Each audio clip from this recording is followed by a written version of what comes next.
Good morning, kids.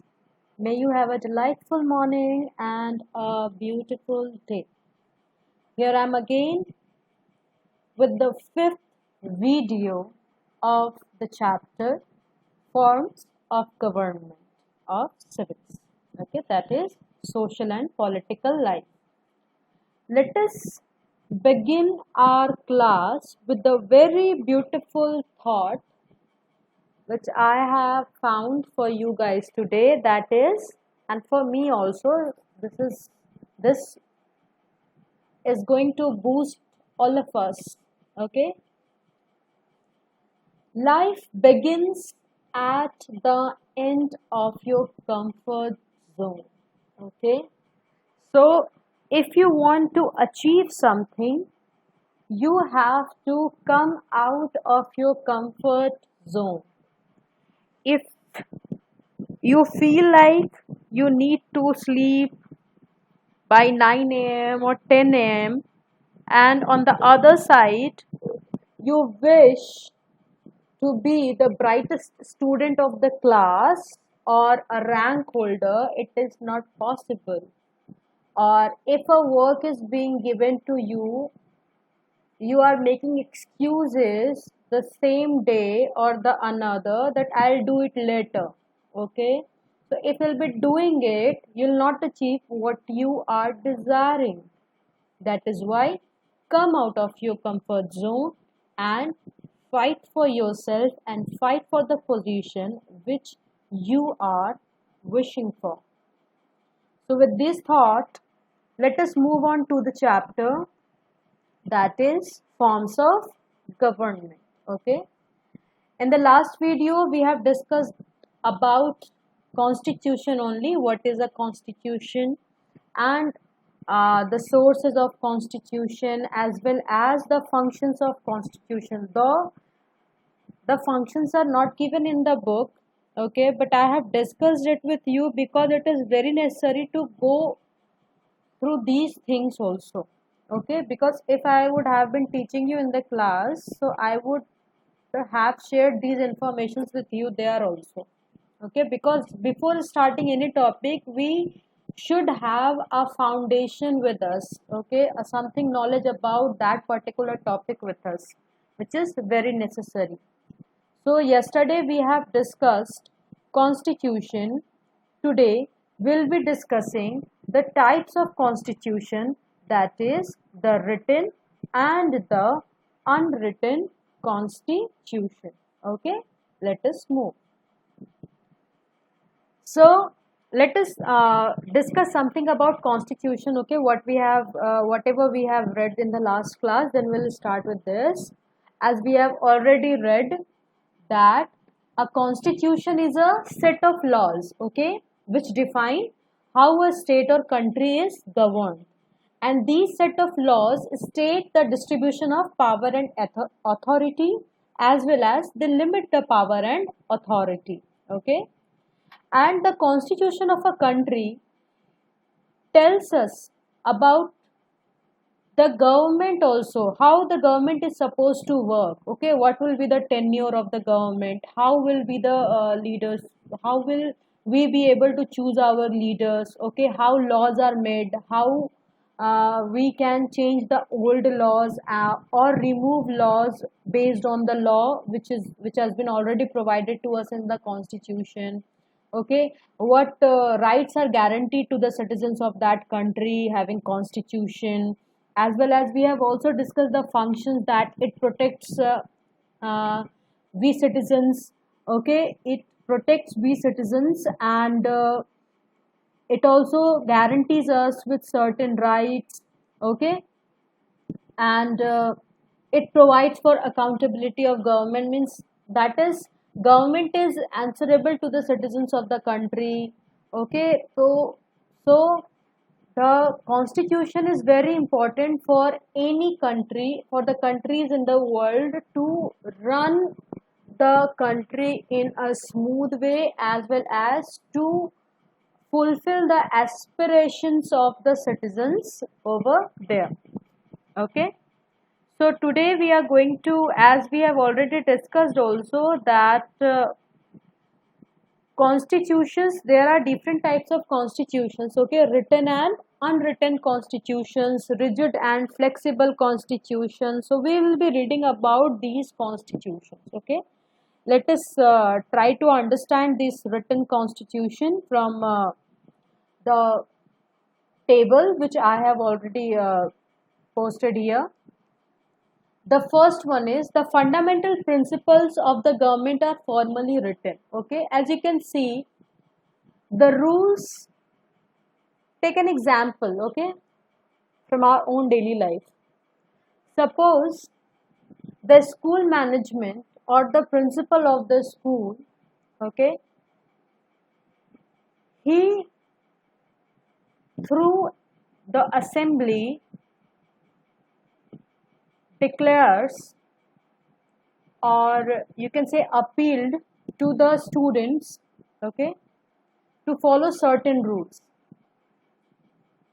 So what do you think? Only by notifying or appealing the students are all of them going to follow those rules?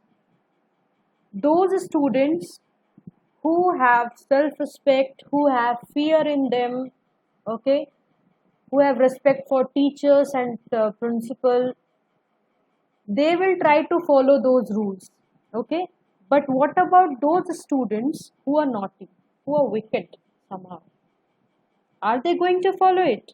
No, they are not going to follow it until the principal or the management gives a written notice to each of the students, isn't it? So if you see that if the principal of the school notifies something through a notice that these are the following rules which the students have to follow, okay, they have to talk in English, or the girls have to make plates, okay, the boys are told to comb their hair, they are supposed to have short hairs, okay, these things, if the management will give these things in written, then parents also take care of these things, isn't it? So it is very necessary for a country to have a written constitution, because if there will be written constitutions, people will abide those laws. Otherwise, they will remain indisciplined and try to violate all the laws which have been somehow just said orally by the leader or the head of that particular government, okay. So the fundamental principles, whatever fundamental principles are there of the government, are formally written in a written constitution, okay, whereas countries having unwritten constitution, they contain no single document, okay. Okay, and we have already discussed about the sources of constitutions, isn't it? That some of the visionaries through constituent assembly have decided about the laws which is to be provided to the citizens through the constitutions, isn't it? So the constitution also protect the vision of those leaders as well as the aims of the people, okay. And because of this protection, there is a possibility of avoiding conflict of any kind, okay. On the other hand, through unwritten constitutions, these constitutions consist of constitutional practices and conventions that have created precedents for the working of the institutions, okay. Some of the laws in the unwritten constitutions which have been previously declared, those laws are only being followed by the institutions, okay. And together with the documents also, such as statutes and acts of parliament. Now the question arises that what do you mean by statutes? Okay, statutes means a written law passed by a legislative body. Okay, what do you mean by statutes? Statutes is a written law. Okay, they are written laws which have already been passed by a legislative body. Okay, the third point, the Indian constitution is written constitution. Okay, the Indian constitution is a written constitution. Okay, it is prepared between 26 December 1946 and 26 December 1949 by the members of the Constituent Assembly. As I have already discussed in the second point of the written constitution, that the constitution contained the vision of the leaders, okay, which have already been decided by the members of Constituent Assembly. But this doesn't mean that we cannot amend these laws, okay. We can amend these laws. There are certain procedures, steps to amend these laws, but then also we have to maintain the originality of the law which has been already there in the which is already there in the constitution and is somehow the vision of the leaders. Okay, on the other hand, you will see that the British constitution is an unwritten constitution. This means that they are not having any written constitution. So a written constitution is a formal document defining the nature of the constitutional settlement, isn't it? The rules that govern the political system and the rights of the citizens and the governments in a codified form. Whereas in unwritten constitutions, the fundamental rules often take the form of customs, okay, a variety of statutes and legal instruments, okay.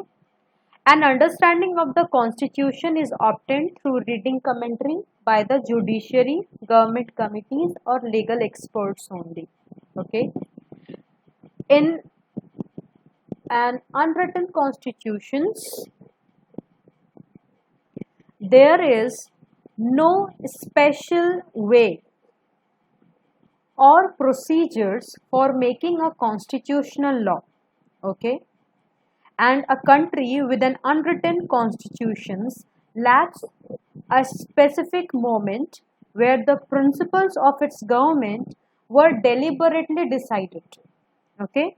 Instead, these are allowed to evolve according to the political and social forces, okay. So the laws in the unwritten constitutions, they are deliberately decided according to the political and social forces, okay. Now to deeply understand these types of constitution, we must go through the merits and demerits of the constitutions, isn't it? Because when we'll be going through the merits and demerits of the constitutions, then only we'll be understanding these constitutions very well. These are the differences which have already been given in the book, okay. So whatever differences are here, this one or this one, and this one, and at last these two, okay. These things are already given in the book, but we must need some deep knowledge about these topics also. So let us move on to a slide showing the merit as well as the demerit, okay. Two slides are there. One will be showing you the merits of the constitution, these constitutions, and one will be showing you the demerits of these constitutions, okay. As you can see here, what are the merits of the written constitution? The written constitution is very clear and precise, okay. Okay, the written constitution is very clear and precise. There, that constitution, the written constitution is free from doubts, okay. The second one, the written constitution lays emphasis on rule of law, okay. Rule of law means every single citizen is equal in the eyes of law. Okay, and there is no discrimination on the basis of color, caste, creed, religion, status, or any other thing. Okay, the third one, the written constitution is distributed. Okay, in the written constitution, the powers are distributed between the center and the states, isn't it? You have already seen in the federal form of government. Okay, there is a central government and there are state government also, and the powers have been divided among them to run the state as well as the country in a smooth way. Okay, the fourth one, the written constitution protects the fundamental rights. Okay, fundamental rights are very essential for us because it provides us liberty, freedom. Okay, the next one, the written constitution protects the interest of the minorities. Okay, you must have heard the term minorities. Okay, minorities means, as you can see here in our country India. Okay, you'll see a large population in our country is the Hindu community. Okay, and the communities which are not as big if we compare to the Hindu community, they are Muslims, okay, Christians, Jains, Jews. So these communities are called the minorities. Okay, okay. So minorities refers to a category of people, okay, who are relatively disadvantaged as compared to the members of a dominant social group. Okay, but here in our country, I do not think the minorities are having any disadvantages, because in the country like India, the constitution provides equality to each one of us. As you have already seen the second point, rule of law.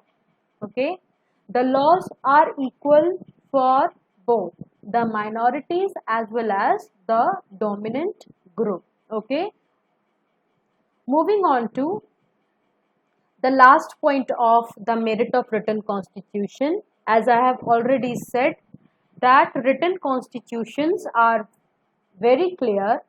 So the government cannot exercise the powers which are somehow arbitrary. Arbitrary, when we say arbitrary means the laws which are based on chance rather than being planned or based on reason.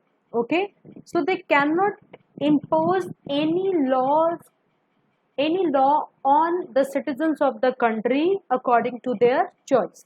Okay, it is first to be decided and to be planned first. Okay, moving on to unwritten constitution. Because an unwritten constitution is very flexible, it is able to deal with the changes. Okay, an unwritten constitution grows over a long period. Okay, there is not much fear of rebellion, as you can see here in our country. Okay, like you have seen CAA, Citizenship Amendment Act. Okay, how this act has fired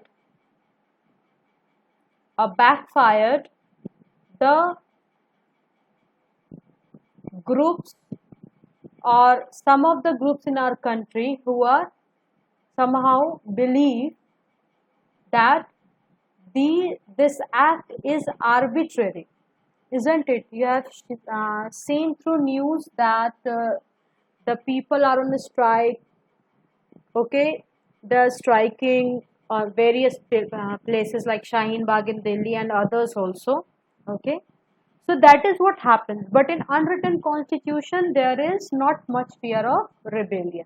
Okay, in a country with an unwritten constitutions, customs, traditions receive due importance. Okay, in unwritten constitution, the traditions and customs are very important. But in a written constitution, the law which has been prescribed in the constitutions are very important because they provide liberty to each and every single individual in the country.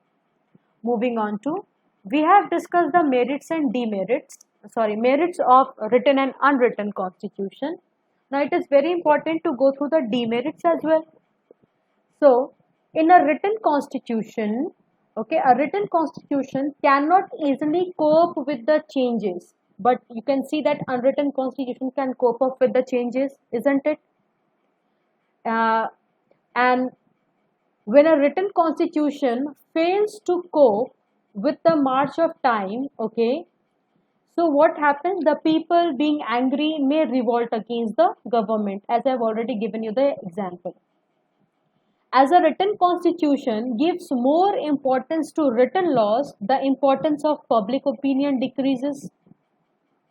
It absolutely happens in our constitution as well. You have seen about demonetization, okay, GST. Because the constitution gives more importance to the written laws, the public opinions are somehow are of no importance sometimes in our country. Okay, in a country with a written constitution, customs, traditions and conventions are their values. Okay, in a country with a written constitution, we value the customs and traditions, but we somehow give importance more to the written laws. Okay, and whatever laws are made in our country is somehow based on the values of our customs and traditions. Moving on to the demerits of unwritten constitution is that an unwritten constitution is unclear, as here it is full of doubts. Okay, as you have already seen that in an unwritten constitutions, whatever rules or laws have been made, they are quite deliberate and they are being made according to the political and social forces. Okay, the second one, as it is very easy to bring about changes in political systems with an unwritten constitution, many undesirable changes take place, which results in a lot of instability. Okay, the next one, in an unwritten constitution, okay, it does not clearly express the fundamental rights of individual. As you have seen in the written constitution, as it is very clear, it expressed the fundamental rights of the individuals, but in unwritten constitution, the fundamental rights are not clear. Okay, so the individuals cannot enjoy their freedom and they cannot actively take part in the democratic process as well.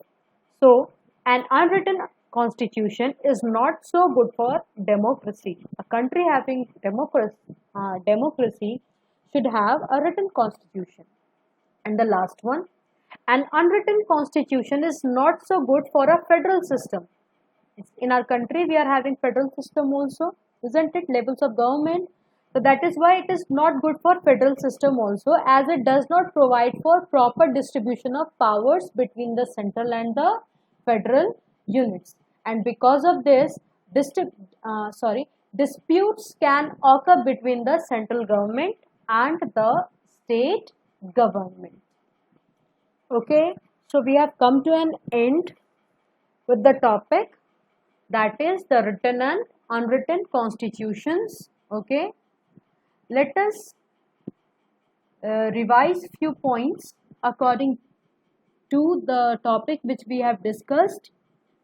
Let us discuss about the differences between the written and unwritten constitutions. Okay, in a written constitution, the fundamental principles are formally written, and the unwritten constitution contain no single document. Okay, in a written constitution, the aims of people and the visions of leaders are protected.